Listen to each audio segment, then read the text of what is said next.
But you've got two main options here, and that's evacuate or shelter in place. Here in the States, we don't often even think about the whole shelter in place thing. So I'm going to talk about it a little bit here because it was revolutionary to me to realize that in some other countries, that's their standard operating procedure. I just thought it was suicide to shelter in place. Yeah. But it's actually not if you do it right. And I'm not advocating one way or the other. I just want to present both options here because we don't get both options most of the time here in the States. And we've had a couple of friends that sheltered in place and saved their homes. That's right. The Ready Life, into the country. Hi there, I'm Nick Meisner. And I'm Lisa, his wife. And welcome back to the Ready Life podcast, where we show you how to make your home as independent as possible for your systems, like your water system, power system, heat and food, and basic necessities like this. And in this week's episode, we're going to be talking about fire, which is a very real part of life for those of us in the West every summer. But even for folks in the East, we hear more and more of fires in the East, wildland fires. And so it's something that can affect any of us in a dry and hot time of year. And so we're going to be looking at some of the things that we have picked up over the years, some of the things that we've tried to implement on our homestead, and hopefully it's helpful to you. And hey, if you appreciate this podcast, please give us a thumbs up or comment or share this with your friends or family. We would really appreciate it. Or leave a review on whatever podcast platform you use. That's awesome. Yes, please. But anyhow, let's go ahead and dive into some principles about wildland fire. And one of the things, I know that we had quite an awakening. It was, 8 years ago, I believe, when we had a very large fire that was uncomfortably close to us. Yeah. And the whole community was in an uproar, over what it could be barreling down on us any day. And we were having community meetings, even in this remote area. It was a lot of interest in the area because we all knew that this was a very real threat for us. And it was kind of our first time to be up and close and personal with a wildland fire. Not personal in that we were, like right here on our property, but close enough to be dangerous potentially. Yeah, just one good little windstorm and it would have been over here. Exactly. Yeah. And so I did a lot of looking into this, and we started implementing things around our homestead around that time, especially that summer. We kicked it into high gear. Thankfully, we haven't had another summer that bad since then, although I will say this summer is getting kind of close. Getting pretty dry. We're seeing a lot of fires popping up here and there. Thankfully, they're getting them out quickly so far, most of them. But anyhow, an important principle, kind of one of the fundamental things when you're thinking about your home and what you can do, is the principle of defensible space. And this is a 100-foot, at least a minimum of 100 feet between any structures and forest.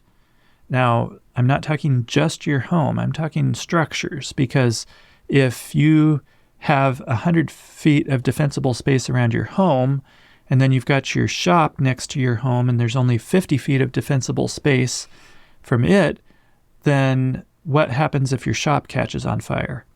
It's going to catch your home on fire. Yeah, your house is probably gone. Even though you had that 100 feet of defensible space. So 100 feet of defensible space, and then the other step is 3 to 5 feet of non-combustibles right around your home.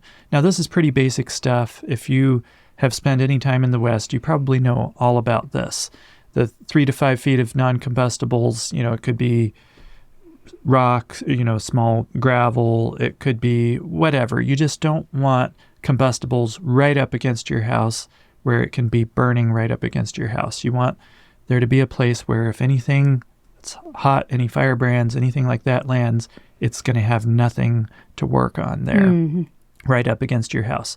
Now, here's why the defensible space thing is such a important principle. Jack Cohen, he's a fellow that I started watching very closely when I started looking into this. He's probably the foremost expert in the Forest Service on saving structures from wildland fires. He's done lots of on-site investigations, tests, real-life tests, and all kinds of things. For years he worked on this. And he has proven that the heat from a wildland fire, the heat from a forest burning in a wildland fire, cannot start a house on fire as long as there's 100 feet of distance between that burning forest and the house. As long as there's that much space, it cannot generate enough heat to start the house on fire with just the heat. Now, there's other ways that the house can start on fire, but right now I'm just talking about the heat, because if you get something hot enough, it's going to burn. If the forest is closer than 100 feet, then it is possible for just purely the heat to start your house on fire. But if you clear back 100 feet of defensible space, you've eliminated one source of ignition, a major source of ignition, and that's a huge win.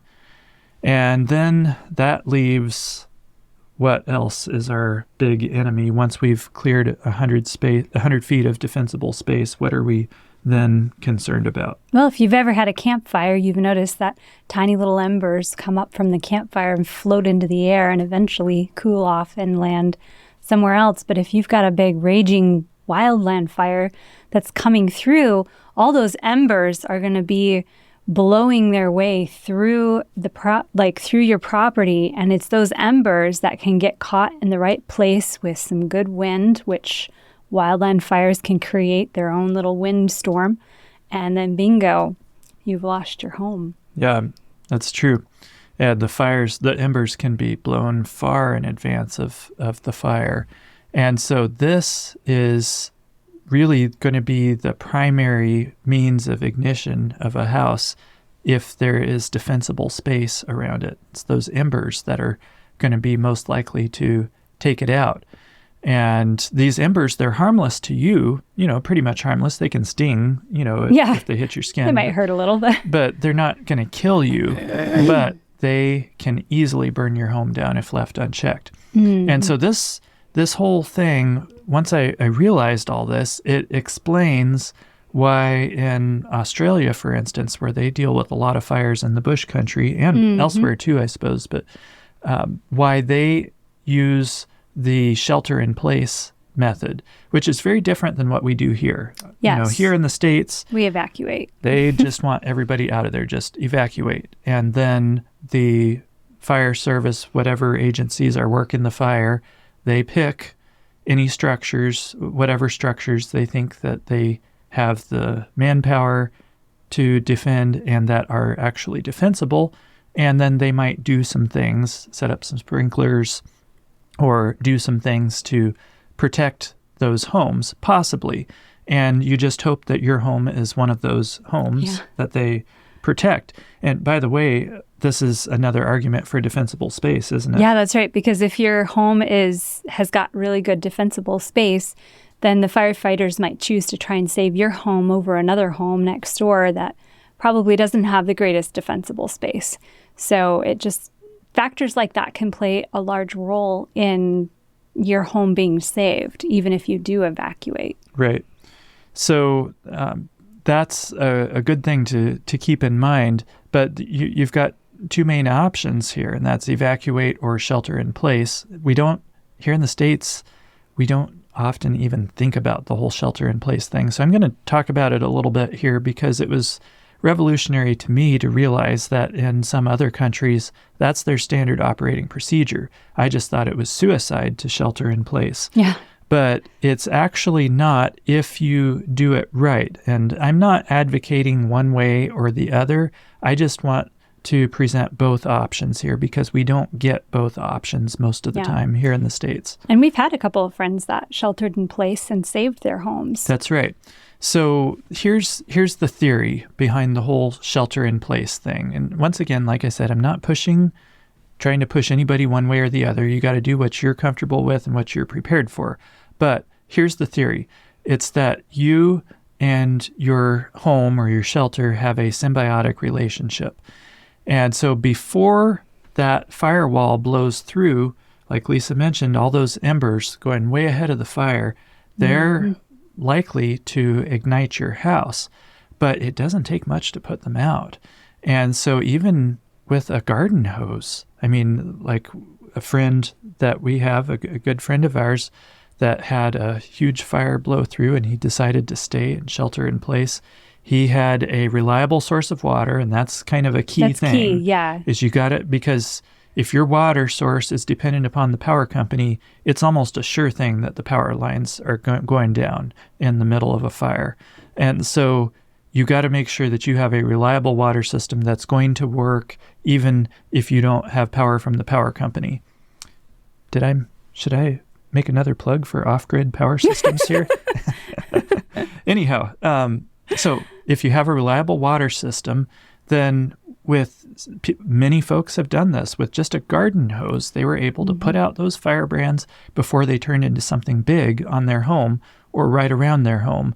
And so during this stage, the firebrands are fairly harmless to you, but they're lethal to your home. And so you're able to save your home during that early stage. Then the fire gets closer and it gets to the point where it's no longer safe for you to be outside because it's just getting too hot.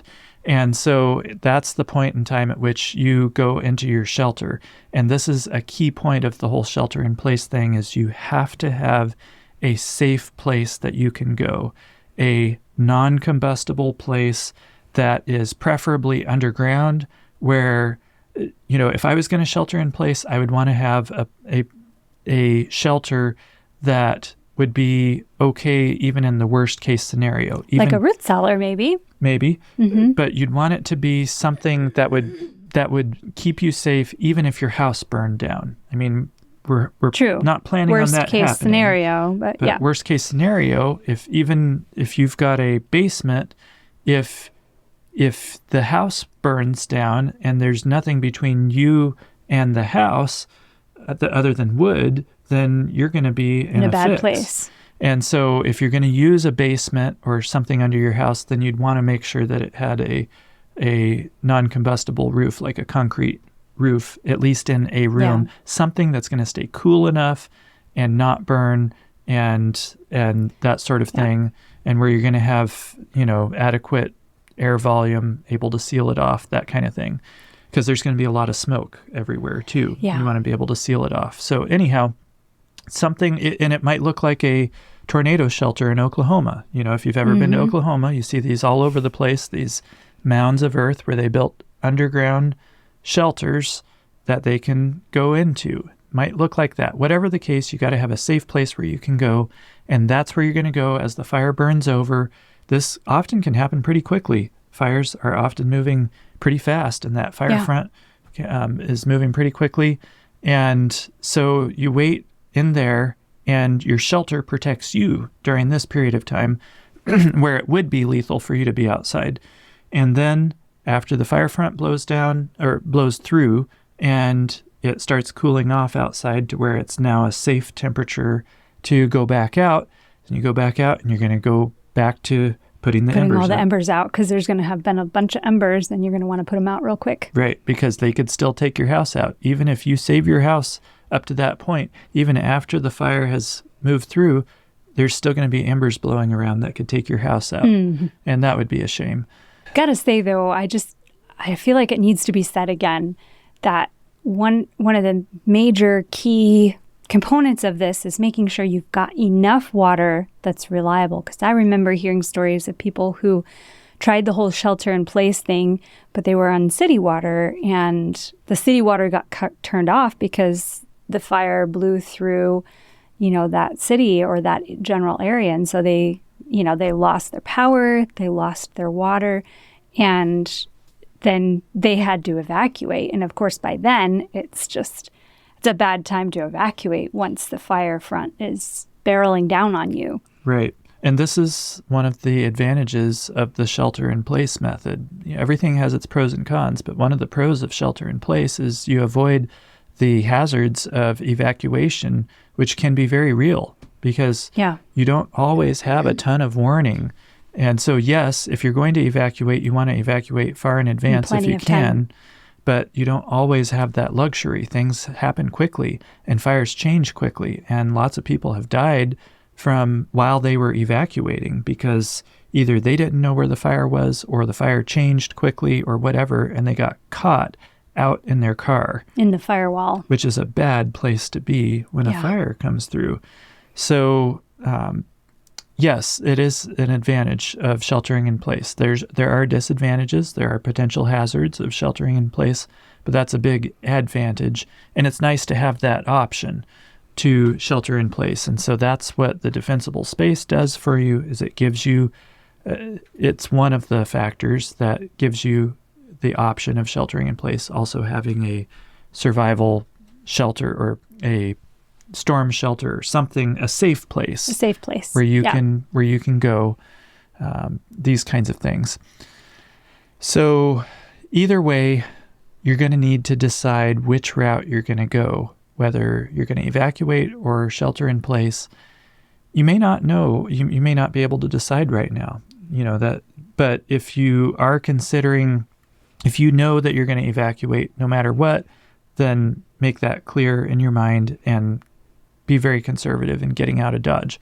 If you're considering shelter in place, then just make sure that you have kind of try and set some, what shall I say, some key marks or some waypoints where, by the time things get to this point, I got to make my decision, my final decision, and then stick with it.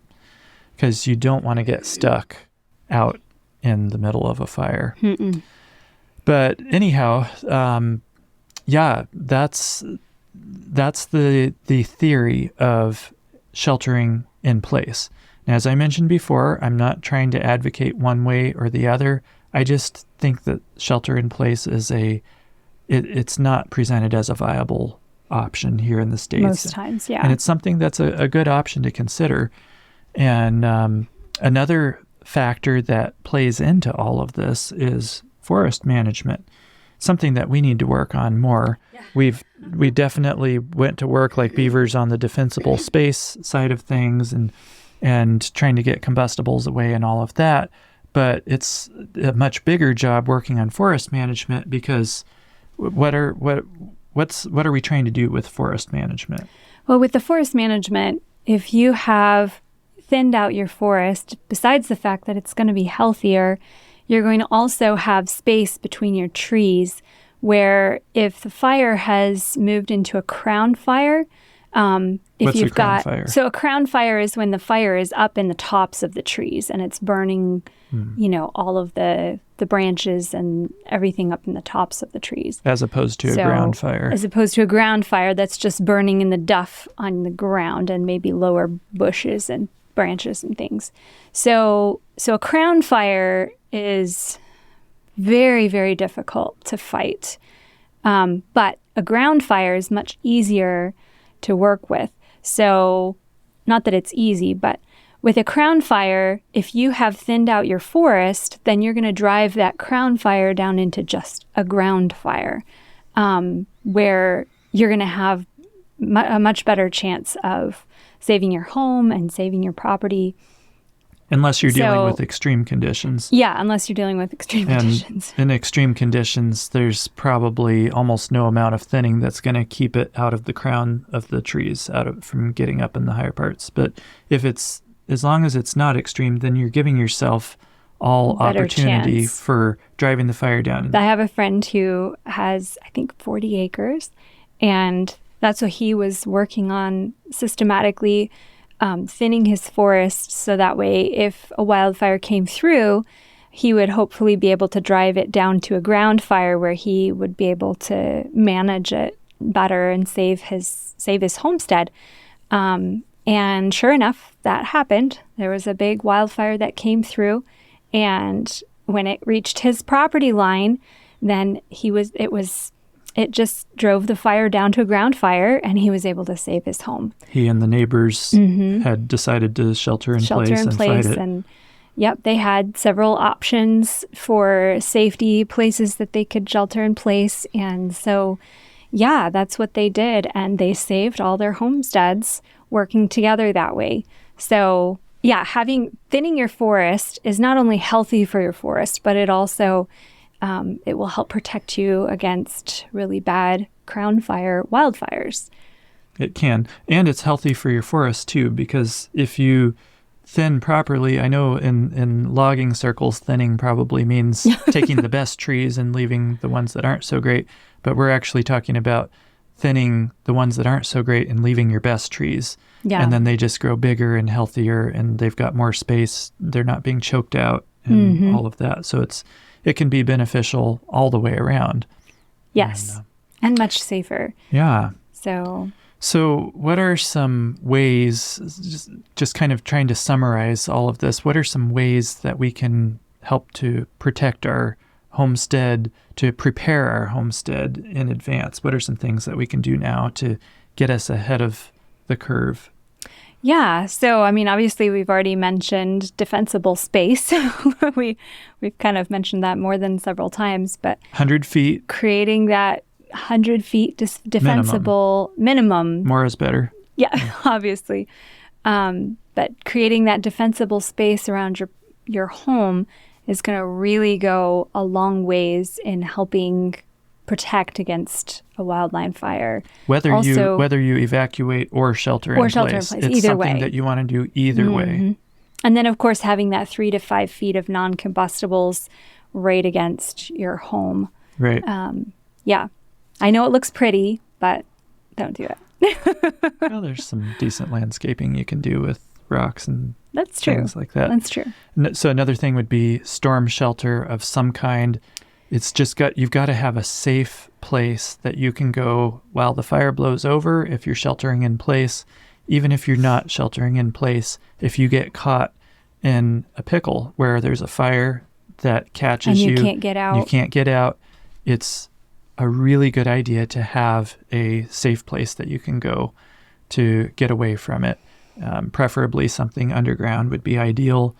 If you know what you're doing, perhaps a great big open field, but even that, you kind of need to know what you're doing because you are going to need to clear it down to bare ground or burn the grass around, and that can, starting fires is not a good idea usually. Yeah. So all that to say, I like the underground idea the best, and that's what I would want if I was going to shelter in place. I'd want to feel confident that I have a place that I could go, even if the worst case scenario happens. Yes, and when we rebuild our home, that's one of the things we want to build is a basement with a concrete roof. Floor, roof over it. So yeah, and then also I mentioned, and I can't stress this enough, make sure you have enough water. And then once you think you have enough water, get a whole bunch extra, just because you plow through water so much faster than you might think you will. And you can never have too much water. Just can't. That's something that we need to work on ourselves, is having more water storage for fire. And that could be, yes, it could be in the form of cisterns and tanks and things like that, but it could also be in the form of a pond. If you have a potential spot on your property where it would be a good candidate for a pond, then you can store a lot of water in a pond. And as long as you can keep it filled with water, then that makes a huge reservoir that's relatively inexpensive, all things considered. So that's a good idea. Another thing that we have done is a mobile attack unit on our truck. Mm-hmm. And we're in a remote location. And the idea was, thankfully I haven't had to use it so far, but the idea was that if we had a nearby lightning strike, let's say, where everything was dry and we got some dry lightning, struck a tree and there's a little fire there, it's next to nothing. And if I were to jump on it, I could get it out very easily with a little bit of water, no danger or anything. But if it was left for a couple of hours, it could blow up into something much bigger. And so the idea was to have that capability. So I've got a a 350-gallon tank that goes on the back of my truck. It's a 2500 HD truck. And I have a fire pump set up and all that where I can just load it up in the back of the truck. Got 350 gallons of water there that I could go and put something out. Now, just saying, I'm not talking about going out and becoming a one-man fire department trying to attack a wildland fire. That's not what I'm talking about. I'm talking about something that has just started. It's super small and it could very easily be put out.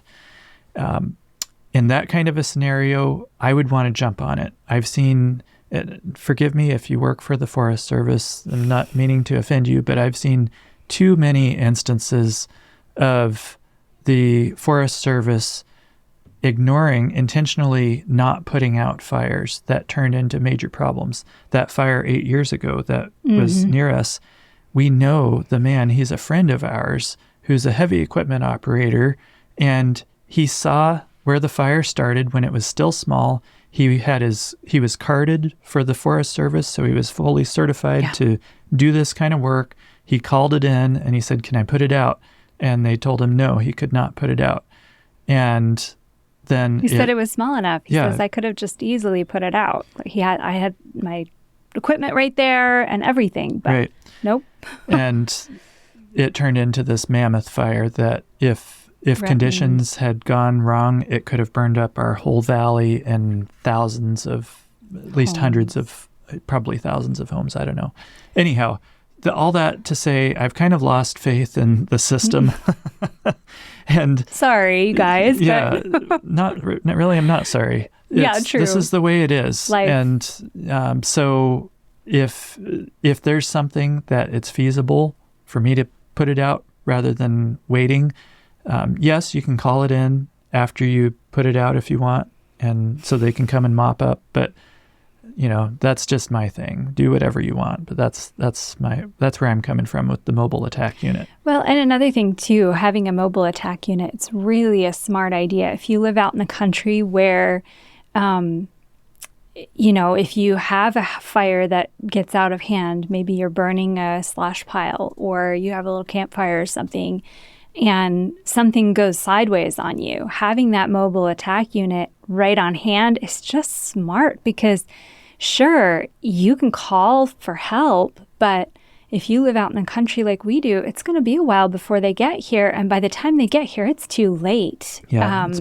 just blown up. So it takes time to respond, especially when there's a lot of fires around because resources are stretched thin. I know I was giving the conspiratorial view of this because I've become a little bit cynical after seeing this happen. Especially when we saw that happen. Yeah, that was just like, what? But even setting all of that aside, there are a lot of times when resources are stretched thin and it's just, it's going to take time before anybody can come out.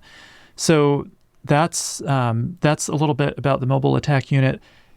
I might just put out a little video on that. So keep an eye on our YouTube channel and in the coming days or weeks, and might just post something on what that looks like if you want to see and perhaps build one yourself.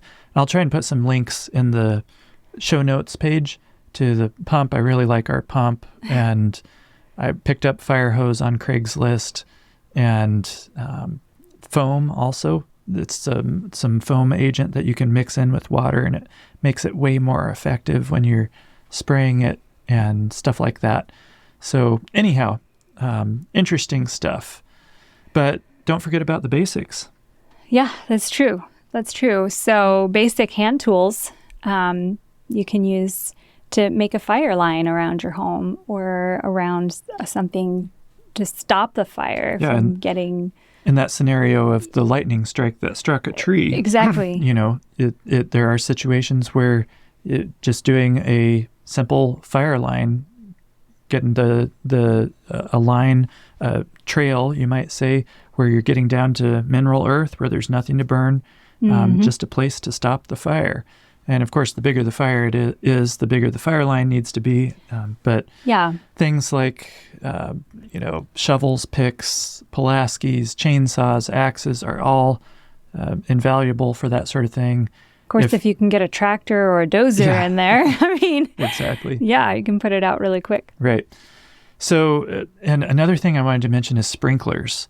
If you have enough water to support sprinklers for a number of hours before and after a fire comes through, there have been numerous instances where sprinklers have shown to be invaluable in protecting homes, where the owners even evacuated. They would start the pump, start the sprinklers, and then evacuate, and the sprinklers can do a remarkable job. So they put all those embers out. Yeah, where they're spraying on your house and right around your house. And so if they're strategically placed, that can be really awesome. And the foam that I mentioned that I was able to get a hold of, I think you can buy it online too, probably. But if you have a foaming nozzle, you could potentially spray it. I've heard of Forest Service doing that on houses where they'd spray multiple inches thick on a house, and it will hang in there for a little while. So if you do it just at the right time, this could be a blanket of foam over a house that can help protect it, things like that. Maybe while you're sheltering in place and the firewall's going over. Possibly, yeah. Anyway. Communications. Oh, yeah. There's this app. There's a number of apps that are really helpful, but my favorite one right now is called Watch Duty. And this Watch Duty app is really cool in that you can program in what counties you're interested in, and then any fires that are reported, it will send you an alert saying this fire has popped up. Anytime there's an update, it can send you an alert, and that's a good way to keep on top of things. Also, we signed up for, it's called Nixle, where they'll send us the sheriff's communiques from the sheriff's department, the local sheriff's department. So that's always helpful too. Right. I don't know if Nixle is a nationwide thing or if it's just in our area, local. But I think a lot of EMS departments or sheriff's departments have some means where you can sign up for text message alerts.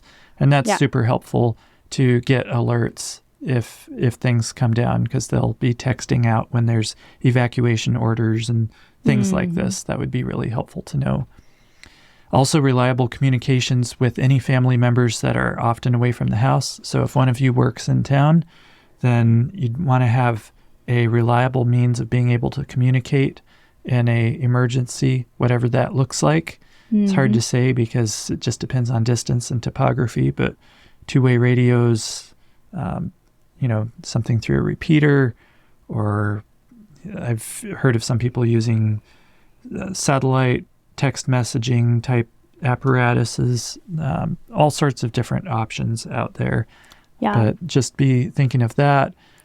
And just some final thoughts on dealing with wildland fires. This is something we've talked a lot about, is to have a very clear plan in place ahead of time so you know what you're supposed to do, and make sure that everyone in the family is on the same page, because you want to make sure that if a fire does come through, if you're caught by surprise, everyone can jump into action and know right where to go or right what to do. Where's the safe place? Where's the safe place? Or if you need to evacuate, have that plan in place. Go turn the sprinklers on, go, grab this, let's get into the car. Just have a plan and make sure that as a family, you've communicated what that plan is, and maybe even what do they call that, where you do drills, do a family fire drill. Yep. And have multiple escape routes if possible. I really like having multiple ways to get out. It's one thing I like about our place. So we've got all kinds of different ways that we could go. If there really is only one way in and out of your place, then that's not ideal, and that would make me be a lot more conservative. And also, I'd be a lot more serious about having a safe place that you could hunker down in. And that's a really important thing, of having multiple escape routes. But having said that, don't wait till the last minute to evacuate. If you're going to evacuate, then do it plenty in advance if at all possible. And, if you're going to do the shelter-in-place thing, make sure that you do it right. Don't do it unless you are set up properly, until you do your homework, make sure that you're really confident about your safe place. You've got all your ducks in a row. And if you do, it can be done. They do it in Australia all the time. There's folks that do it here, like you experienced, friends of ours that have done that, multiple friends of ours actually. But you just want to make sure that you do it right. And if you don't have your ducks in a row yet, then don't shelter in place. For instance, get out of there. Right now, I would not shelter in place here because we don't have a safe place to go. And so I know I've been kind of presenting the case for shelter in place, but I also want to present this side of it, that if you don't have your ducks in a row, then don't go that option unless you're backed into it. Yep. Anyhow, I hope that's been helpful to you.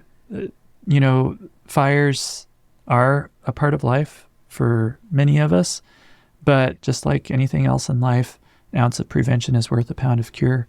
And so the goal is to put a little thought and work into it now so that if something does pop up, you don't need to be panicked and can take appropriate action and make sure that your family is as safe as possible. If you enjoy this podcast, we'd really encourage you to share, comment, leave a review, but especially share it with your friends. Send them a text message, an email. Tell them about the podcast and what it's done for you, what you've learned. And that helps the word to get out, where our labors on this, it does take work, and our labors won't be in vain if it's able to help others. So we appreciate you joining, though, and we're looking forward to talking with you next time.